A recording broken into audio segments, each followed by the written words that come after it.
All right. After the Harvest Festival was done this past year, I was just kind of going through the events and looking at all of the statistics and all of the things that we that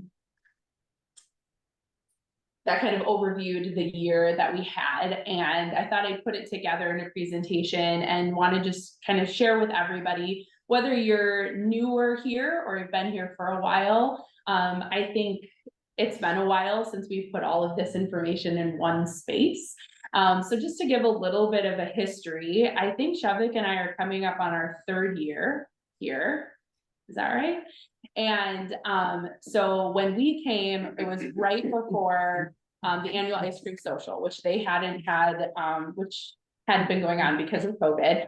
And so we came in and didn't know whether to throw the ice cream social, then kind of last minute decided to throw the ice cream social, and were just blown away by, I really think it was over 600 people. I don't think we counted because we didn't expect that many people that came, and really realized that one of the things our community does need at this point and at that point was just a place to be able to gather.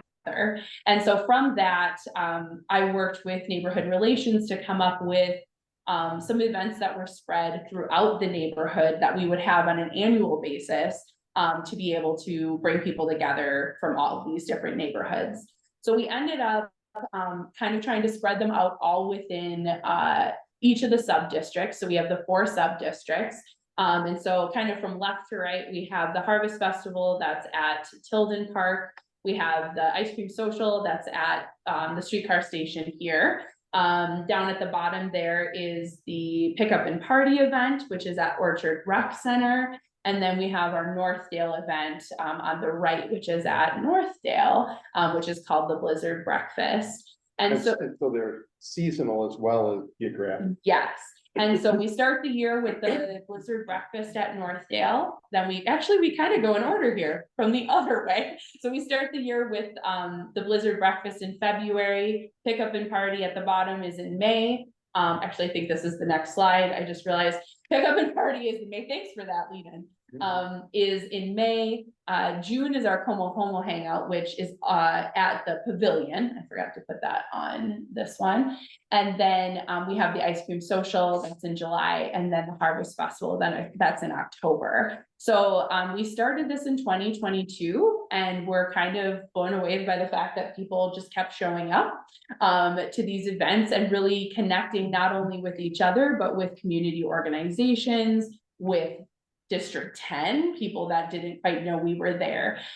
We also put an emphasis on connecting with renters specifically, but also just handing out flyers in the neighborhood. So for our first year, we handed out 500 flyers for each of the events in the neighborhoods around each of the events.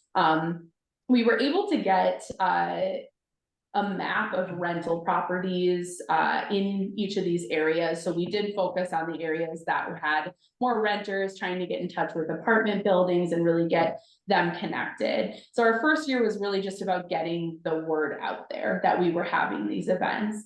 Then this last year, we really focused a little bit more on kind of businesses in the area, churches in the area, places of worship, other groups that were gathering to be able to either have them get involved in the event or help support the event in some way, which we'll talk about in a little bit here. And so again, I just wanted to give a little bit of an overview of what happened for those of you who maybe weren't able to make it to any or all of the events, or for folks to just get a bigger picture of what these events do throughout the year. I think I put questions and comments because I tend to talk forever, and then at the end go, oh, by the way, did you have a question 15 minutes ago? So any questions or comments on the history or kind of why we started this? I'm not a good teacher, so I don't wait long enough. I'm going for it. Okay, so what I'm going to do is just kind of go through each of the events, just saying what we do, kind of who's involved in each of the events. So we start off with the Como Blizzard Breakfast. This was from last year. Our partners were Parks and Recreation, and Bethel Lutheran Church. And at this one, Bethel Lutheran Church came and bought and cooked and served all of the breakfasts this past year, and provided volunteers for all of that, which was absolutely wonderful. We did some winter crafts. I know Lauren was big on that, was really involved in getting that going. We did games and activities by Parks and Rec. They had snowshoes and ice skates and cross-country skis that people could borrow and just try out. We had ice skating. And then outside we had bonfires, s'mores, local organizations that tabled there. Just kind of some of the stats from this event. We distributed about 400 flyers this year. In the ice, we didn't think through the fact that this is our only like negative, well, it used to be, I don't know about this year, we might be fine, but it was a very cold flyering, let's just say that. We had about 300 people show up, which was about 100 more than I think than the year before. We were not expecting that many more people. We had 9 organizations represented at the tabling, and we had 31 volunteers, including the Bethel folks, Parks and Rec, and D10 that showed up for this event. So that was the first one. And this one also used to be called we did a little bit different. It was Celebrate Spring the year before. So we didn't quite know how the winter one would go, and it went really well. Then we moved to May and had our pickup and party event. That's at Orchard Rec Center down in Subdistrict 4. Top Line Credit Union and Alpes Enterprises came. Alpes Enterprises were the ones that did the birdhouses. And they do birdhouses out of recycled fencing material, and to do youth interning programs. So we start this one off with a trash cleanup of the community. Then we do a free community meal. Like I said, we had birdhouse building, other crafts, the ice cream truck and the bookmobile were there. So that was a really fun time for that neighborhood. We're still trying to figure this one out. This is probably our most like awkward event in that like we haven't quite figured out the flow for it yet. But I think we keep getting closer each year. We distributed 500 flyers. We had about 150 come, which doubled from the year before, how many people came. We had 10 organizations represented and 11 volunteers, mostly D10 and community member volunteers. Nice. Oh, and we like to think, okay. No, I was just gonna say quickly, the weather on this one this year wasn't great either. It was raining at the start, so that may have had more people if it wasn't for that. Very true. It did rain and it was very windy. It was very windy. And then also just like thanks to our lake cleanup folks for letting us borrow all the cleanup supplies. It makes it way easier to figure out how to do a community cleanup. So then our third one is the Como Homo Hangout. This one was started by our board member Morgan, or our former board member Morgan. And so we have been mostly supporting them in their community, getting this event going. But after this past year, and you'll see why when we go with the stats, we have decided to partner, like have more D10 resources and folks and volunteers helping out with this. I know Morgan just had a baby this past year, and it's like, we're gonna need more help with this. So it's a pride celebration.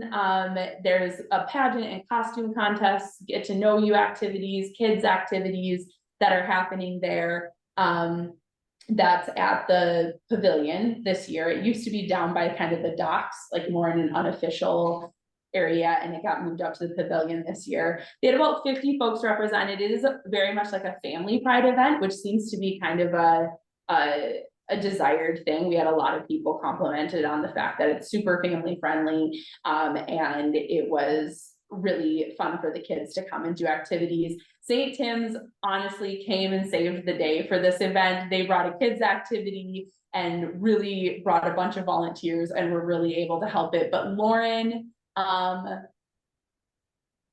who else was with you, Lauren? Matt was. Matt, right? Yeah. Okay. Yes, and so we had literally 3 volunteers, probably plus Morgan, and their partner that were there to run this whole thing. So this year is going to be one where we do want to put more of our energy and time into making sure that they are completely supported for this next year. And having the pavilion is a great space that we can work with for maybe getting more entertainment and things like that in there. And then we have the ice cream social. I think most people have been to the ice cream social, so I won't get too into this, but this one you can tell is our biggest event of the year. We have usually over 600 folks that come to this event each year. We have lots of financial partners that come in on this one. This year we had ice cream from Dar's Double Scoop, because we usually have Kiwanis and they weren't able to do it this year. So we were able to go with a local ice cream shop for that. We have live music, kids, crafts, organization tables, yard games. We did a Booth Brown House donation drive this year that went really well. And we also invited the food truck this year, which was also very popular. We don't have to do much marketing for this. We did distribute a couple hundred flyers, but I don't know that that even makes a difference at this point. But we do like to get some of the new, like the apartment buildings. We always try to get like Como by the Lake and Holden House and folks make sure that they know that it's going on. We had 17 organizations represented and crazily 11 volunteers that did this whole thing. Yes, I went back. From setup to tear down, it was 11 people, which makes sense why the craft table was so crazy. Like everything was so crazy. So definitely, this is the one that, well, no, I'm going to talk about that later, so I won't do it. And then our last one for the year is the Harvest Festival, which is over at Tilden Park, which is right next to Holden House. So I'll probably tag in Mackenzie on this one. Holden House is one of our partners for this event. And also we partnered with Hot Hands Pies this year. They did some of the prizes for the pie contest. So the big draw for this one is a pie contest. We went from 7 entries to 15 entries this year. And so we had that, we had some live music and kids craft. The Raptor Center came with a few birds. With the Street Rat Association, so thank you for that. That was wonderful. And then we do some urban sustainability demonstrations, which again, we might be able to tie Holden House into that one too. We talked about composting and I don't know, there's always a backyard chicken care. There's all these different canning, I think Abby did this year, or fermenting, one of the two. And then we do organization tabling. We distributed about 400 flyers and had about 300 folks come to this event. We had 15 organizations represented and 14 volunteers that do that one. So we have streamlined quite a bit for most of these that we can get through with, you know, a lot fewer volunteers. Of course, the breakfast is a lot more because we have to cook the breakfast. But those are then the events that we have. I kind of like whiz through them, but any questions or comments? I'm stopping, taking a breather. Yeah, this is Harry. I would like to bring some of our pancakes and oatmeal to the Blizzard, to the breakfast. To the Blizzard breakfast, I'll email you. I've been wondering. I know that there is some tie-in that we could do. Yeah. Okay, perfect. Yeah, that'll be great. And I would like to volunteer. You already know that, so. Yeah, I know that. Harry is a great volunteer. I love it. I just wanted to mention that Holden House is excited to continue working with the Harvest Festival. And I know that we voiced to our community about the Harvest Festival and the ice cream social. And I saw pictures of our residents in your slides. So super excited to see that they're attending these organizations, and hopefully we can keep that up. Awesome. You had mentioned that you got a list or a map of rental areas. Was that a list or a map? It was a list. And honestly, I'm trying to think of where I inherited it. That's like it was the first things that they were like, sure. And so we used it for this, but I just got an updated list. Again, I'm not quite sure where people are getting these lists from. The organizer over at the Hamlin Midway Association. So I just got an updated one for this year, or for the, what year are we in? I think it was 2022. Something like that. Okay. So yeah, because I think we were working from maybe 2020 or 2019. Yeah. And right. just most people probably know that are on this call, but maybe there's a couple new people. Where do we get our funding for these events? Yeah, that is such a great question. So when we started out, all of the funding came from local organizations. So all of the all of the, let me see if I can go back, like the partners that we had here, some of them were in-kind donation, but most of them were partnering for an amount of money. So when we started these events, it was like, if I could get 3 partners, then we had, you know, $900 to spend for these events. So it really was based on, you know, what community partners. And so we reached out to local businesses to see if they would be willing. And honestly, like, I am constantly amazed. I have worked for other community organizations where you cannot get businesses or apartments or whatever involved. And I don't know if it was timing because of the pandemic and everyone's like, yes, anything we can do. But I always get yeses from Como organizations. So that's how we started. And then since having these events, and I am going to talk about this more later, is we've used these events and just the fact that we are in contact with large amounts of community members to be able to win grants to be able to support these events. And so sometimes it's a very like specific, like $2,000 grant for this event or this specific thing. And then sometimes, and I'll talk about this a little bit later, it's like the Trusted Messenger grant was a large amount of money based on the fact that we are in communication with the community through these events. Or we just got I think it was a $10,000 grant for, and we will talk about this later, you're making me do sneak peeks, for like diversifying the entertainment and being able to pay musicians. Like a lot of people volunteered our first time around graciously, but we want to be able to pay musicians and talent and, you know, craft organizations and things like that for their time. So at this point, we still have community sponsors and we're able to supplement to make the events even more robust in many ways through our grants that we've received for these events. Thanks, great question. All right. I'm gonna keep going. You're gonna have to cut me off. I can't see it. Yeah, I will, because we're. Okay, we are perfect. 25 Okay. minutes beyond, you know. We had a lot of meetings, but yeah. Oh, okay. So, just really quick, what went well? The community organization relationship went really great. Everyone's psyched about it. I usually get asked about the events before I ask other people. So, for our organization tabling, they love these events and have really connected with community through that. Local business support, we've tried as much as we can to buy coffee or have local businesses involved in the events and promote them in our newsletters. We get positive feedback from the people that are involved. Our volunteer engagement has been really amazing. I've met some great community members through these events, and we have a lot of times, like Harry, the same people volunteer over and over again, and we get to connect with new folks that are doing great things in our community. We did create like a little more robust like volunteer operations. So we have the t-shirts now, we have name tags. We're getting kind of a leadership structure within our volunteers to make a better volunteer experience. And then obviously the attendance has been really going well. It seems like more people are coming each year. More people are starting to have it like on their calendar right away. So we did a save the date this year because I kept having people ask when these things are. So it seems like it's something that's starting to become, you know, kind of more of a tradition in the community, which is fun. And then some of the improvements we want to make. And it was really cool. I wrote this in October, honestly, and already we're doing a lot of these things. So diversifying our activities, not just maybe like, not just culturally, but also just like what we have to offer. We don't want the same craft at every single event because more people are coming to a lot of the events. So partnering with more diverse organizations for crafts, food, entertainment, and activities. And that grant is going to allow us to do that. Are just being able to improve our volunteer experience.